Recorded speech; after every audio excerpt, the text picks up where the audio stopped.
Argentina nos duele a los latinoamericanos, nos duele a los ciudadanos de la patria grande, porque en nombre de la libertad de estos falsos defensores de la libertad se están cometiendo los más brutales atentados contra las libertades, precisamente.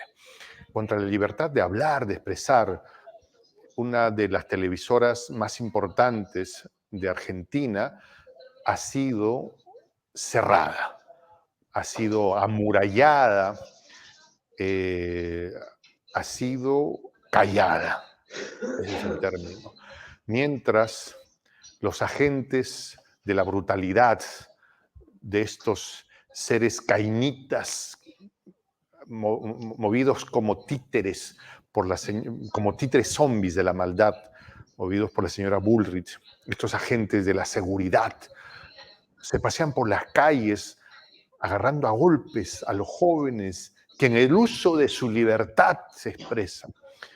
Horacio Robelli, argentino, economista, maestro universitario de más de 3 décadas, nos acompaña para que nos comente un poco de lo que está pasando en nuestra Argentina. Y digo nuestra Argentina porque es parte de esa patria grande que tanto amamos. Horacio, gracias por estar con nosotros. Bienvenido. Al contrario, querido Juan, gracias a vos por la presentación. Nosotros también decimos nuestra América. Hay un problema en la Argentina, hay un sector de blancos que debe pasar en Perú lo mismo, hay un sector que se cree descendiente de los virreyes. Bueno, acá hay un sector de blancos que se creen europeos. Tenemos este problema. En mi caso yo soy mestizo, porque mi abuelo materno era aymara, eran unas tantas tribus collas del norte argentino. Entonces, tengo esa amplitud de saber que soy de nuestra América. Y hermano la Argentina querido, tiene... Sí. Gracias por esa aclaración. Una televisora, Telam, me parece pronunciarla bien, correcto, no Exacto, sé, tal cual. con más de 7 décadas al servicio de los argentinos, ha sido acallada por las hordas neoliberales de Milei y compañía. ¿Podrías explicarnos en profundidad de qué se trata? Exacto, mira, esto no pasó nunca en un gobierno democrático. Por más que sea pseudo democrático, cierran la dictadura. Cada vez que una dictadura militar, que fue recurrente en 1966, 1976, cerraban, 1955 cuando tiraba Perón, cerraban a Telam. Telam es una agencia pública, pero no es oficialista, o sea, mantiene cierto grado de independencia, cierto grado de autonomía. Tampoco critica al gobierno, pero no lo defiende. Y ellos lo que buscan es la obsecuencia, la total, así como Javier Milei es obsecuente con el embajador norteamericano en Argentina, se llama Mark Stanley, y hace lo que Mark Stanley le dice, ellos pretenden que el resto del país sea obsecuente con Javier Milei. Telam no se prestó a esto desde que llegó, desde el 10 de diciembre del 2023 que asumió Javier Milei, veladamente, y a veces no tan veladamente, ha criticado la política económica del gobierno de Javier Milei y aprovechó el hecho de que comenzaba el año lectivo, el año productivo, que es un 1 de marzo, para suspender por una semana, cerró Telam, lo mismo que hacía la dictadura militar, la acercó con una guardia pretoriana, con fuerza de seguridad, la acercó, y además que la acercó, le mandó a todo el personal una carta documento licenciándolos por una semana. Teóricamente el lunes que viene estarían en condiciones de volver. Pero lo que vos decís es cierto, tiene 78 años de constituida y ellos lo que quieren es cerrarla, porque lo que dijo Milei en campaña, que iba a privatizar Telam. O sea que esta agencia de noticias estatal, no obsecuente, estatal, pero no obsecuente en el gobierno de turno, mantiene cierto grado de autonomía, quieren cerrarla y quieren privatizarla. Este es un argumento por demás claro para poner en evidencia a estos bárbaros neoliberales, no sé qué piensas tú, Horacio, que en nombre de la libertad la asesinan. Porque la libertad precisamente es la capacidad de no estar de acuerdo con quien me gobierna y que me permite expresar mi punto de vista. Y estos bárbaros neoliberales, en nombre de la libertad, cierran los medios de comunicación, demostrando por demás la barbarie la incapacidad de tolerar un punto de vista distinto. No sé qué opinas al respecto, Horacio. Totalmente de acuerdo. La libertad que conocen ellos es la libertad de mercado, la libertad del más fuerte. O sea, no es la libertad para los griegos era liberarse de ser esclavo, de trabajar para otro. Para los griegos, vos dejabas de ser esclavo, eras libre, eres un hombre libre si no trabajabas para otro, trabajabas para vos. Bueno, en cambio ellos toman la libertad solamente como libertad de mercado, que el mercado, la libertad de ellos contra el Estado, que el Estado no regule. La función económica del Estado es regular la actividad económica, o sea, establecer la regla de juego. El Estado es el que dice qué es legítimo, qué es ilegítimo, qué está bien o qué está mal, qué está permitido o qué no está permitido. Ellos no quieren que le pongan ninguna traba a sus operaciones económicas, ninguna traba, de ningún tipo, que el Estado desaparezca. Entonces, si vos tenés una agencia de informaciones técnica, estatal, pero técnica, estatal y técnica, no obsecuente con el poder de turno, con el gobierno de turno, obviamente que se enfrentan con ello. Telan, desde el primer día, ha criticado sistemáticamente la política económica entreguista, pendepatria de Milei. Ha criticado duramente que el gobierno devaluó, no bien asumió, devaluó un 100% de nuestra moneda y liberó los precios. Esa combinación de devaluar y liberar los precios, cuando la Argentina está fuertemente concentrada, el aceite, yerba, los productos lácteos, la carne, el aluminio, el acero, el cemento, son 4 o 5 empresas a lo sumo. Vos lo liberás y ellos fijan los precios. Y devaluás, y como decíamos contigo la semana pasada, la Argentina se abre a la economía mundial. El ejemplo que te di es la botella de aceite de girasol de 1,5 litros, una marca muy conocida que se llama Cocinero, que se vende en Ámsterdam a 2,42 euros. Y acá se vende a 2.600 pesos. ¿Por qué? Porque es el mismo precio. Acá exportamos un 80% al tipo de cambio oficial y 20% a un tipo de cambio paralelo que se llama contado con liqui, que son operaciones bursátiles. Pero el mismo precio que se produce el girasol acá, se transformó en aceite, viajó 10.000 kilómetros y nos venden el mismo precio a nosotros que a ellos. Esa es la libertad que quieren ellos.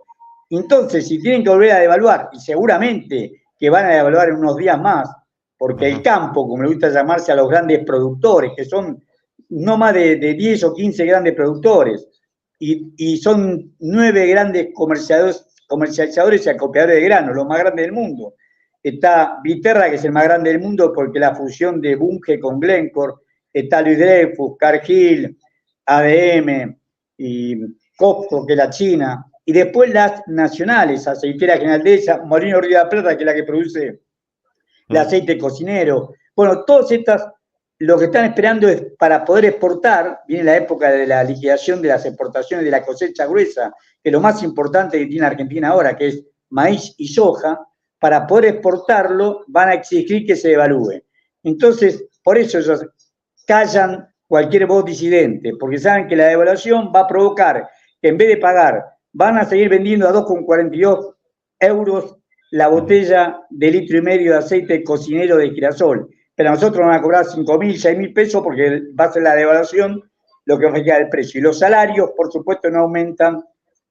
No aumentan, y lo que aumentan no aumentan en esa proporción. Entonces, para entender en ese punto, estamos viendo el desarrollo de una economía para favorecer los negocios de 10 familias a costas del hambre de los millones de argentinos. Y hay entre otras instituciones, pero en este caso específico de Telam, que siendo una institución estatal tenía una voz disidente y han procedido a cerrarla. Horacio, a mí se me ocurre algo, y de pronto incluso sale del análisis político y económico y de la disciplina per se, pero sabes que te escuchaba y pensaba en algo. Este personaje, Milei, es un personaje trágico en esencia misma.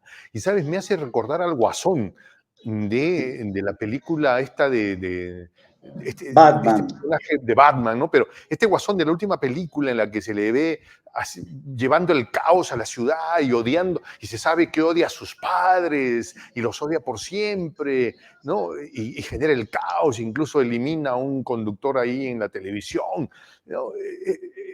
Este Milei me hace pensar en el Guasón de esa película, un personaje trágico cuya tragedia personal la lleva a la sociedad.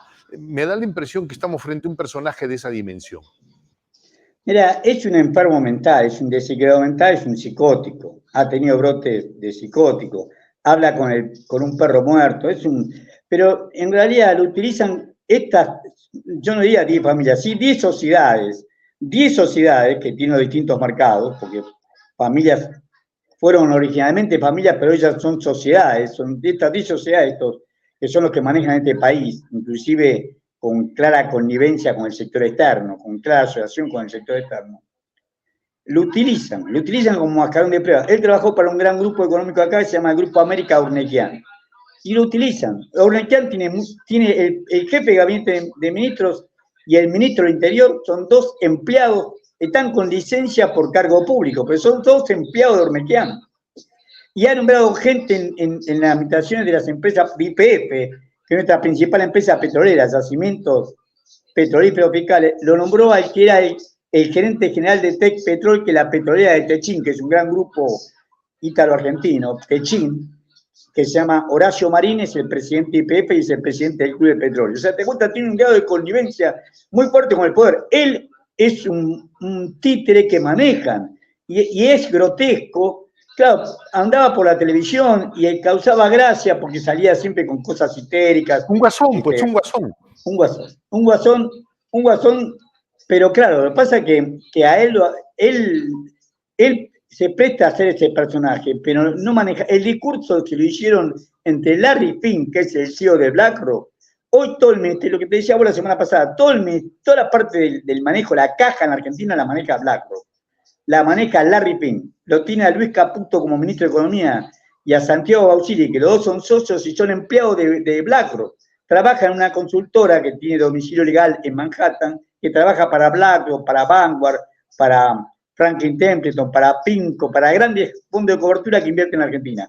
Entonces vos tenés que estos sectores lo utilizan a este personaje que fue simpático para gran parte de la población, un personaje, digamos, uno lo ve una persona conflictuada, sufrida y a su vez grotesca, y por eso lo votaron, Ahora, detrás de ello, el plan que diseña él, estos 10 puntos que le ofrece a las provincias, las chantajea a las provincias, dicen que si le rechazan el DNU, no va a haber un peso para nadie. La Argentina no es un país federal, como dice nuestra Constitución Nacional. Las provincias dependen de la nación. Se ha ido transformando en un país cada vez más unitario. Entonces, las provincias, si no tienen los recursos que le da la nación, se ahogan, quedan ahogadas. No pueden pagar ni los sueldos a la policía. Ya hubo 2 provincias donde la policía se rebeló porque no le aumentan los sueldos y no cobran en tiempo y forma, cobran en 2 o 3 veces en el mes. Para cobrar un mes, cobran una parte al principio, otra parte al medio, otra parte al final. Esto hizo que la policía en la provincia de Catamarca, en la provincia de Tucumán, se amotinara.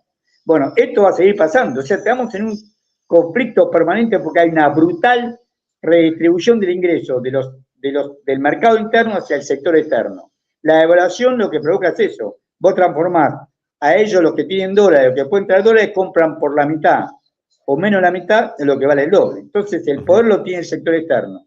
Y este payaso, este monigote, este enfermo mental de Javier Milei, ni es muy consciente de eso. Yo no creo honestamente que no sea muy consciente de eso. Él cree que está haciendo un gobierno, como habla de la fuerza del cielo, se cree Moisés. Sí, es un personaje que tiene problemas psicóticos seguros, es un psicótico seguro, pero el poder real, estas 10 o 20 o 15 grandes empresas que están detrás, son los que lo manejan y este es el resultado.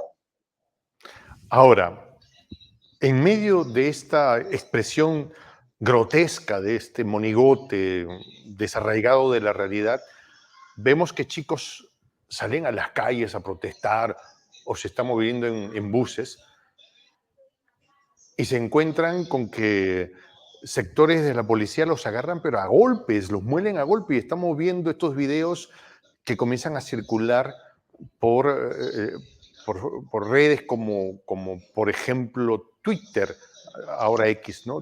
No sé si nos puedes profundizar sobre esto. Voy a pedir que me ayuden con el silencio en la segunda planta, por favor. Mirá, por supuesto, Juan, es lo que decís vos. Acá siempre el poder ha sido violento. La forma que vos tenés de callar al otro es con la violencia. Primero tratar de engañarlo, persuadirlo. Cuando el engaño no va, viene el garrote. Entonces, lo que trata de demostrar con una represión siempre violenta es para atemorizar al resto de la población.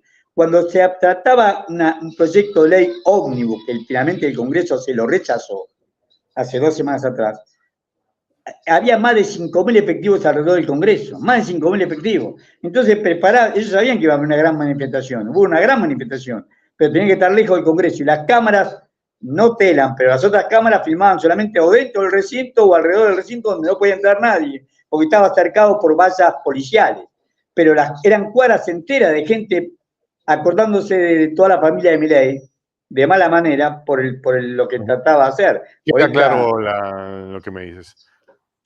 Para tratar de sumar poder público, que realmente no lo utiliza él, ya te digo, ese poder público se lo utilizan los brazos ejecutores que son puestos por otra gente, puestos por Urnequian, su jefe de gabinete, su ministro de Interior, o puestos por Blarro, caso Luis Caputo y Santiago Bausili, ministro de Economía y presidente del Banco Central respectivamente. El poder real los tienen los grupos. Y este fantoche lo que hace es poner la cara haciendo discursos grandilocuentes, haciendo chistes, pero es nada más que un personaje. El poder sigue siendo el mismo poder que estuvo, por ejemplo, con la dictadura militar. De hecho, se han ayornado los grupos empresarios, pero son los mismos. En el caso de Héctor Manieto, que es el director de Clarín, es el mismo personaje, porque tiene como 80 años, pero sigue igual. Pero los otros son los hijos o los nietos. Es el hijo de Roberto Roca de Techín, que es Pablo Roca, es el hijo de Fulvio Pagani, que se llama Luis Pagani, que es el hijo, son los hijos o los nietos. Pero es el mismo poder que estuvo detrás de la dictadura militar del 24 de marzo del 76. El mismo poder y la misma connivencia con el sector extranjero, que también han pasado 45 años, o sea, también se ha 48 años, por eso también se han ayornado. Con el capital extranjero ya no es, sí con la embajada norteamericana, sigue siendo el operador principal de todos estos grupos extranjeros, sigue siendo el embajador norteamericano. En este caso, Mark Stanley, que es el embajador estadounidense en Argentina.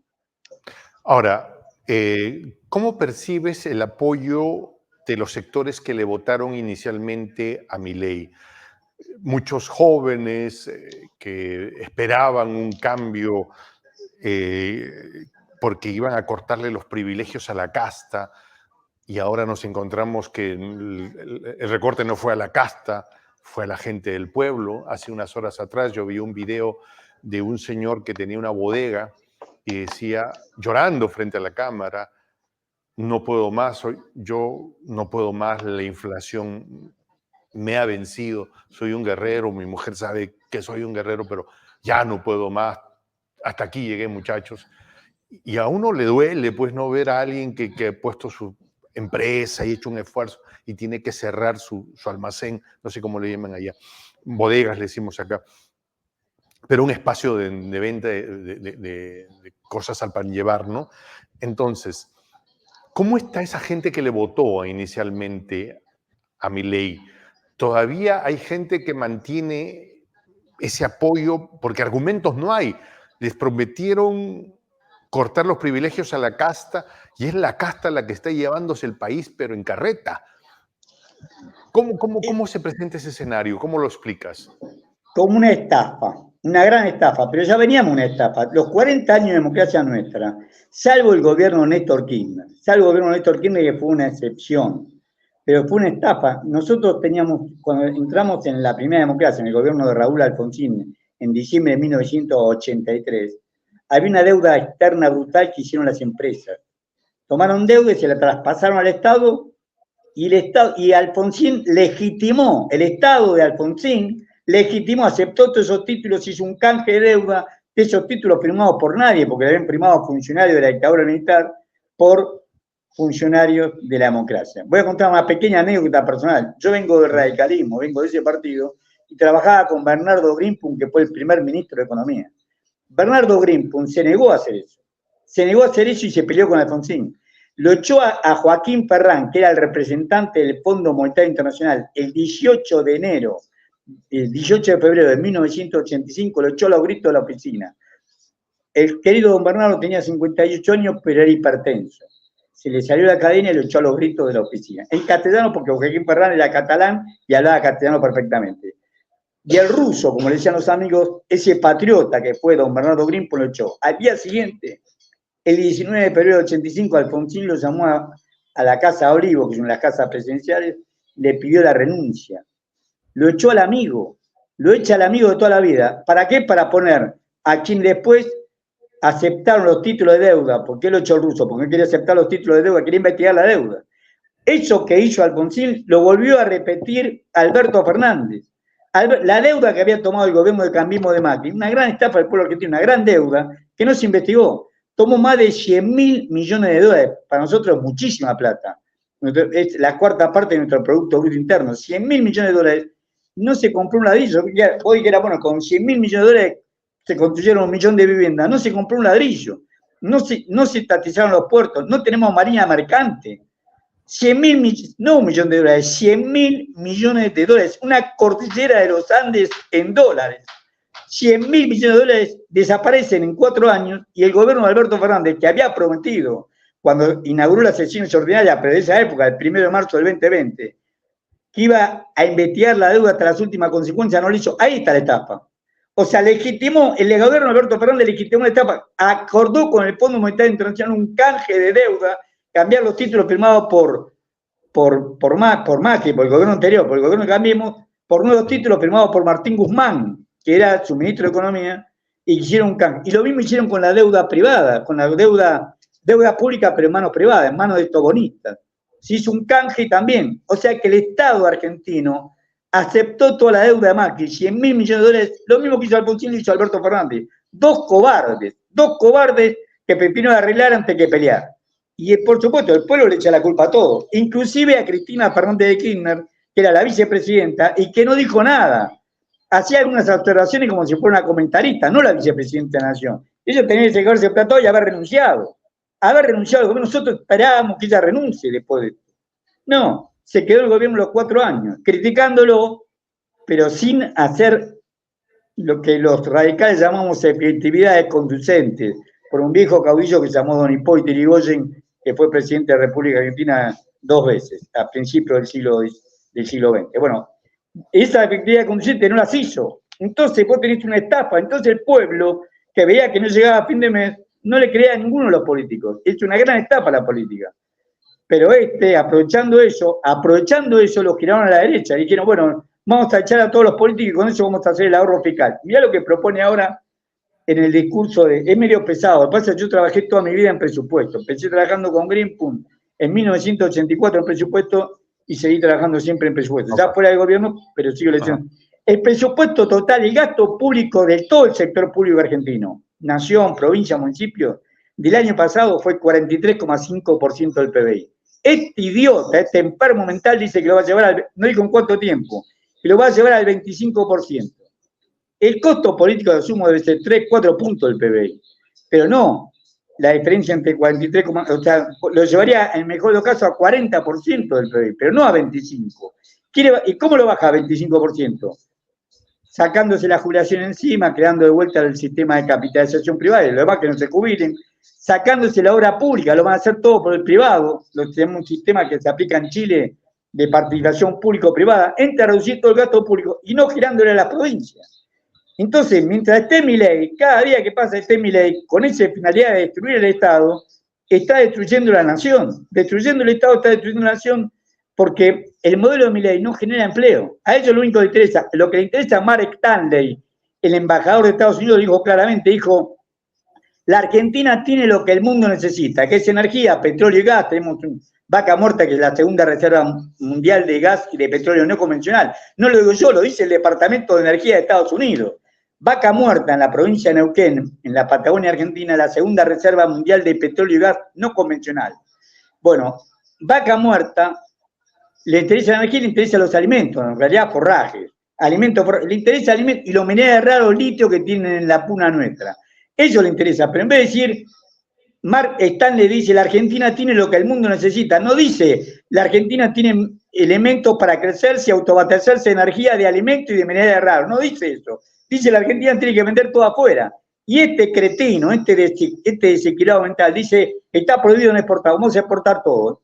¿Cómo exportamos todo? Y bueno, si no tenemos saldo para exportar, se deja de consumir, por eso la pobreza. busca la pobreza, busca la exclusión social para exportar todo. Ahora, ¿cuánta mano de obra tiene una tonelada de soja? ¿Cuánta mano de obra tiene una tonelada de soja? Con el grado de tecnificación que tiene. Nada. ¿Cuánta mano de obra tiene sacar el petróleo o el gas de vaca muerta? No genera empleo. Todo el sector extractivista, agropecuario, exportador, debe generar al sumo el 1 o 2% de empleo. Los que generan empleo son la industria, la construcción, el comercio, el Estado, y eso es lo que tira abajo. Al Estado reduciéndolo y la construcción, la industria.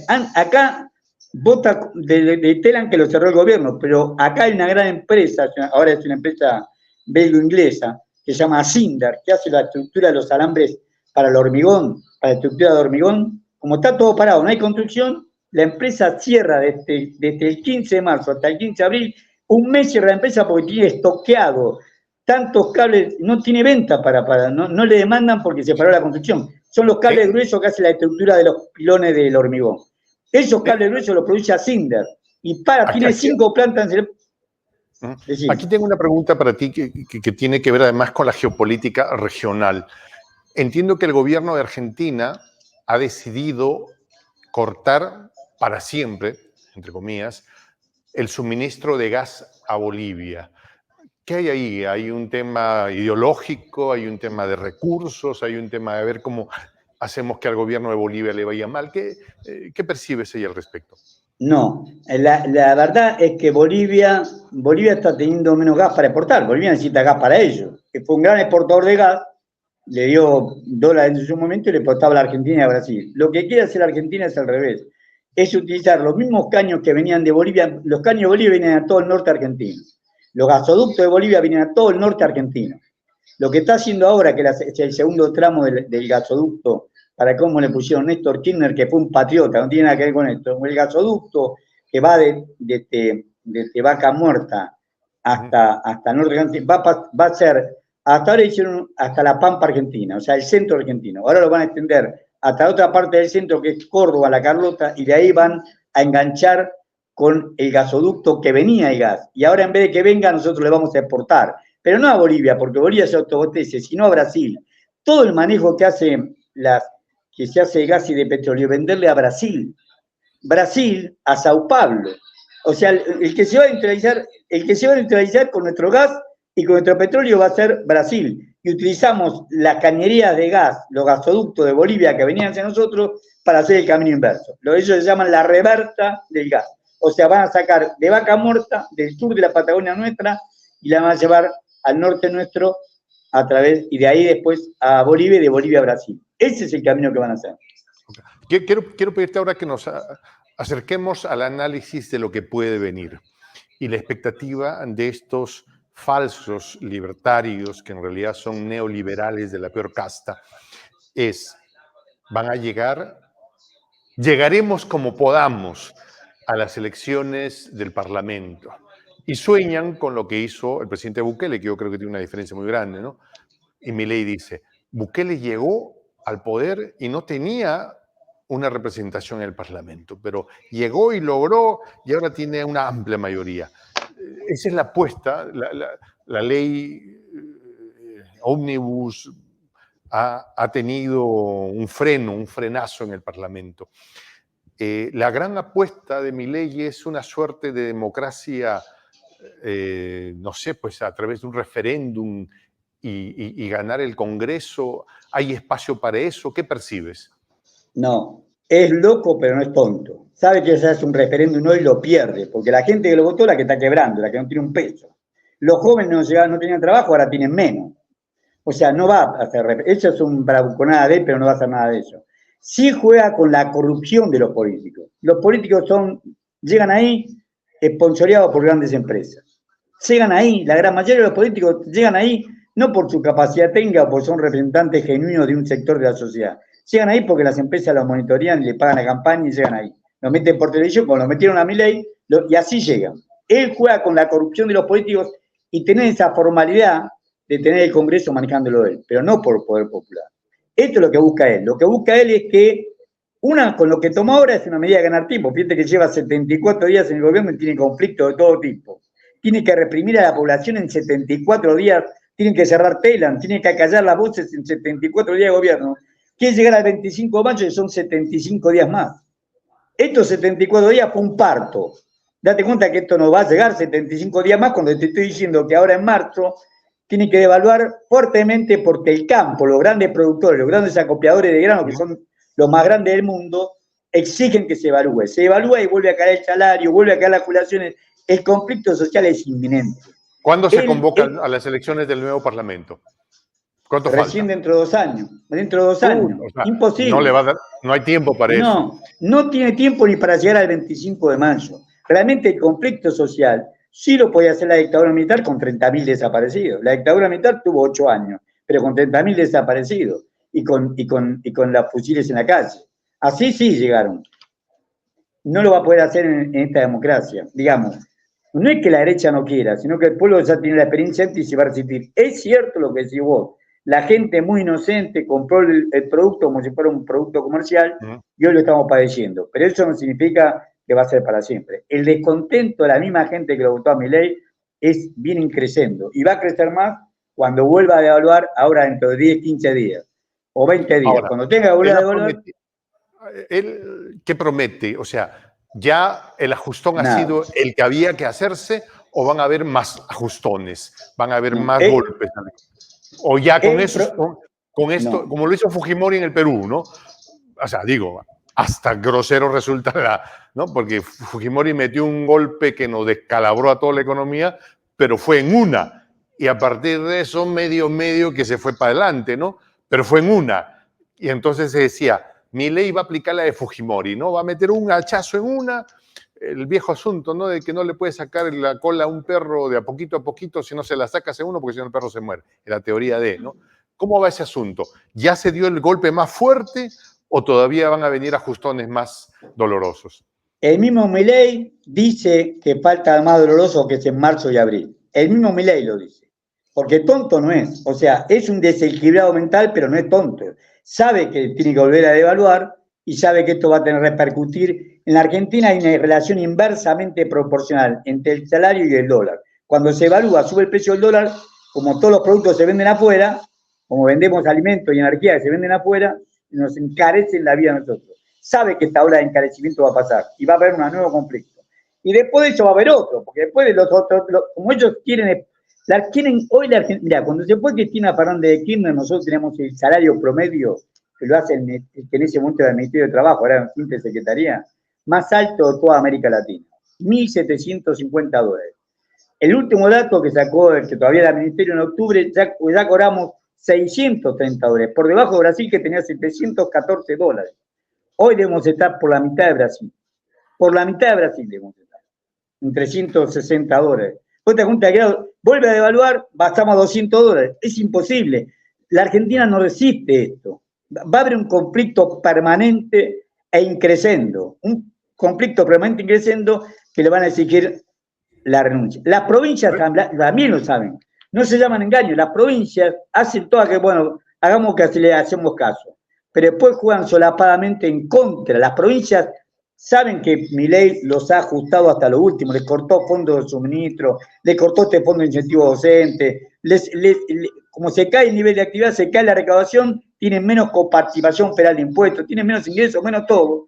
Todas las provincias saben que Milei es un peligro para ellos. Entonces, solapadamente van a jugar en contra y vamos a ir a una ley de acefalía, va a haber un conflicto social muy grande, desgraciadamente con muertos, porque siempre los muertos... Hay algunos que dicen es la derecha neoliberal, falsamente llamada libertaria, propone la siguiente estrategia. Vamos a quemar a Loquito en términos políticos, ¿no? Vamos a soltar al Guasón para que haga todo lo que pueda y que libere todo, no es que libere, que regale o que traslade la riqueza del Estado a las manos de los privados, todo cuanto se pueda.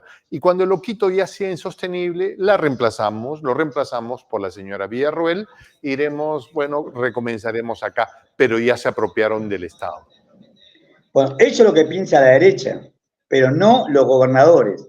Los gobernadores que no quieren que sea Villarroel. Villarroel es una abogada de genocida. El padre mismo estuvo preso por ser genocida. y fue ahogada de Echecolat. Echecolat era un famoso torturador de la policía de la provincia de Buenos Aires que mataba a mujeres y niños. Un enfermo, un sádico enfermo, era Echecolat. La hija de Echecolat se cambió el apellido por vergüenza con el padre. O sea, tenemos casos así, y esta enferma es la abogada de estos tipos. Bueno, los gobernadores no quieren, los gobernadores quieren una ley de cefalía que contemple a los dos.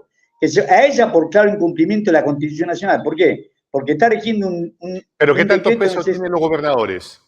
Claro, tienen peso porque son los que fueron elegidos por su pueblo. Y estamos hablando de 23 provincias y la ciudad de Buenos Aires. Fíjate la jugada que hicieron con la ley ómnibus. Le dijeron todo que sí. Cuando fueron a votar, le votaron en contra. No todos, porque sabían que juegan en conjunto. O sea, no están de acuerdo con él. Son personas racionales. Estos gobernadores, por ejemplo, el gobernador de Córdoba, Martín Yagliora. Un poco comentar el entorno que tú ves allá. ¿Has tenido oportunidad de hablar con algún argentino, amigo tuyo, conocido, que le haya votado a Milei y que ya diga, no, hice bien, me equivoqué, o todavía? ¿Has tenido oportunidad de eso?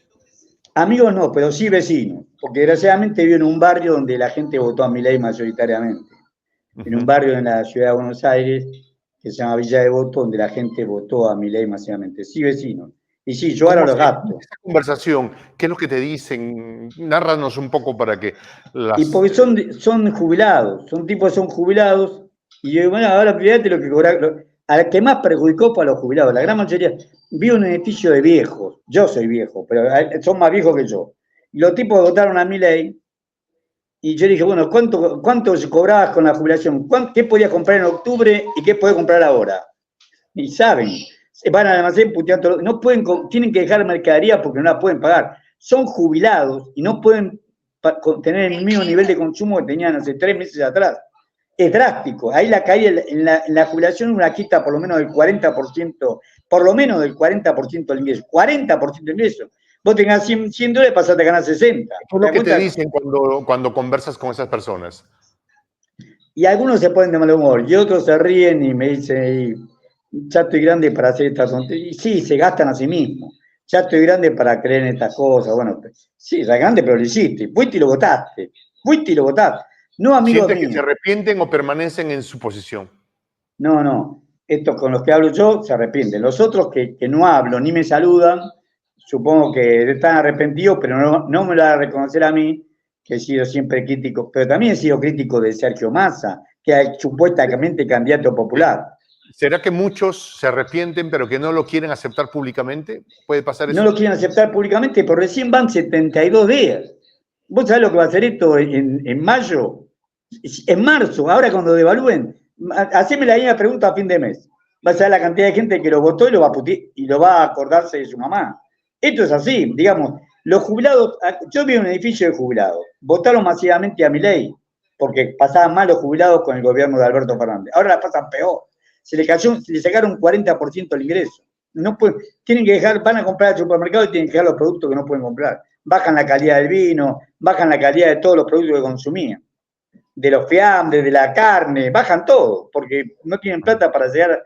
O sea, esto inmediatamente, drásticamente, 40% en 2 meses. 40% de caída del ingreso en 2 meses. Muy fuerte.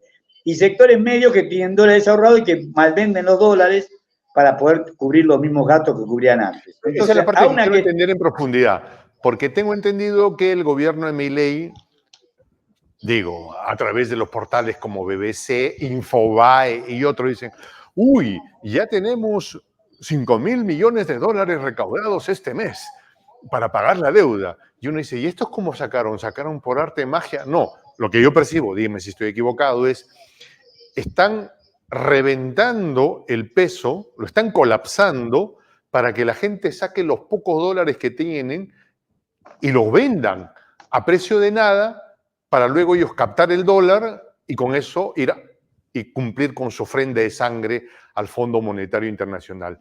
¿Esa es la percepción que tengo o estoy equivocado? No, tal cual. La describiste muy bien. Es así. No es que aumentamos las exportaciones. Las exportaciones comienzan ahora, en la segunda quincena de marzo en adelante, y por eso van a devaluar. Pero ahora, hasta ahora, el dólar que están sacando, se están sacando los sectores medios bajos, porque los sectores medios altos tienen niveles. Se calcula que en la Argentina es una estimación, pero son varias fuentes, hay no menos de 100.000 millones de dólares de residentes argentinos que tienen la plata acá, en caja de seguridad, bajo el colchón, que se dice, 100.000 millones de dólares. Ese sector, a ellos perder $1.000, $2.000, $10.000 no les quita el sueño. Al que le quita el sueño es al sector que tenía $1.000 o $2.000 ahorrados y que ahora lo tiene que vender para llegar a fin de mes y no sabe cómo sigue el futuro. Cuando venga el aumento de los precios de marzo y abril, va a ser peor. Y este tipo directamente va a pasar de que le caía simpático este enfermo de Milei a pasar a ser un enemigo número uno de su vida y de su familia. Horacio Robelli, Argentina nos duele. La patria grande siente neurálgicamente lo que están pasando ustedes. Como peruano te puedo decir, los acompañamos como los acompañamos, con todas las diferencias que yo tengo con el presidente Belaúnde, con las diferencias que tengo con el presidente Galtieri cuando los acompañamos en tiempo de las Malvinas. Estamos con ustedes, los vamos a acompañar. Fuerza, hermano, esto no puede durar. Esto es una experiencia para todos nosotros. No sé si tienes alguna reflexión final. Sí, opino exactamente lo mismo que vos, pero te digo, la Argentina ha tenido buenos gobiernos nacionales y populares, pero ha tenido siempre la calle o el imperio. En 1824, cuando el gran Simón Bolívar hizo el Congreso Anfitriónico en la ciudad de Panamá, lo que es la ciudad de Panamá, la Argentina no envió representantes, porque estaba Rivadavia y Martín Rodríguez, que eran tan reaccionarios como que están ahora, y eran súbditos británicos, eran felpudos de Inglaterra, y ahora son felpudos de Estados Unidos y del capital financiero internacional. Milei, Rivadavia es un tipo inteligente y talentoso. Milei es un 4 de copa. En el truco, la carta que tiene menor, acá se juega mucho al truco, la carta que tiene menor valor es el 4 de copa. Milei es un 4 de copa. Rivadavia era un tipo derecha, pero muy inteligente. Rivadavia, Mitre, eran tipo derecha, pero inteligente. Este es un tipo derecha simple, así como lo ves, payasesco, grotesco, pero por supuesto, lo manejan las grandes familias, como Sobre dijiste lo que vos, está las grandes diciendo me sociedades. genera una última duda. Comenzaste diciendo aquí en Argentina hay mucho personaje que se cree europeo, desterrado y viviendo por alguna razón en Argentina, ¿no? Preferían sentirse, no sé, pues españoles, italianos, franceses, ¿sí? ¿Todavía percibes con fuerza eso o hay un entendimiento ya de que somos parte de la patria grande? No, yo si dije mucho me equivoqué. Hay un sector pequeño pero poderoso, que es el que está en el gobierno, que se queda en blanco y están en contra de lo que somos mestizos o directamente son descendientes de indios. Una cosa que hizo Milei, nosotros teníamos un instituto, INADI se llama, que protegía a los pueblos originarios. Lo eliminó del presupuesto. O sea, y la derecha blanca no dice nada. Sí, tenemos un sector blanco, derecha, conservador, reaccionario, que se creen europeos en un enclave acá. Es lo mismo que Rivadavia, lo mismo que Martín Rodríguez. San Martín, que nuestro máximo prócer, era mestizo. La madre era india. O sea, nosotros tenemos nuestros héroes verdaderos o eran mestizos o eran indios. Juan Azurduy, Manuel Asensio Padilla. O sea, eran indios o eran mestizos. Y los blancos han sido siempre pro-ingleses. Y ahora, bueno, te agradezco la comparación, es verdad, le estoy pensando ahora. Y los blancos que se quieren europeos son pro-norteamericanos y pro-BlackRock y los grandes fondos de cobertura. Horacio, muchas gracias por esas reflexiones. Estaremos pendientes y esperamos tenerte permanentemente en este espacio para seguir analizando todo cuanto ocurre en esa hermana Argentina, en esa Argentina que sentimos tanto. Mi nombre es Juan José del Castillo del J. Gracias por acompañarnos. Me despido con esta expresión en el quechua milenario, en el quechua de los incas, Tupananchizcama, cuya traducción al español es hasta que nos volvamos a encontrar.